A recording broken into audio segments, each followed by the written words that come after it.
Јавното предпријатие Македонски шуми, подружница Шумско стопанство Согово од Кочани, и минатата 2016 година работеше на пошумување и заштита од ерозија во рамките на границите на шумското стопанско подрачје во согласност со последните планови за 10-годишно работење. Постоечките и потенцијалните ерозивни подрачја беа заштитувани со веќе предвидените и утврдени одгледувачки мерки, меѓу кои е и биолошката мерка, подигнување на нови шумски насади со соодветни дрвни видови. Во текот на 2016 година Шумското стопанство Согово од Кочани изврши пошумување соодветно на последните планови, кои во исто време представуваат и основа на целокупното нивно работење.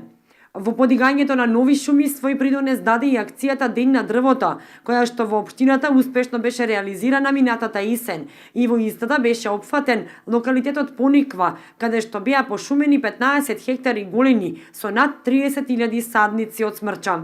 Шумското стопанство Согово работеше на пошумување на сливни подрачја, кои почнуваат од повеќе гребени вклопени во високопланински пасишта, кои се ставени на управување на јавното предпријатие за пасишта на Република Македонија. Дел од овие површини имаат лош почвен квалитет, зашто во иднина ќе треба да бидат предмет на нови пошумувања.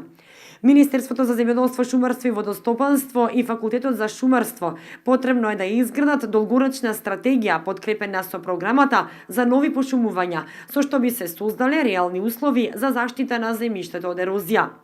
Инаку во општина Кочани минатата 2016 година во неколку акции се пошумуваше во повеќе атари од општината на ерозивни терени, уништени сечи и голини.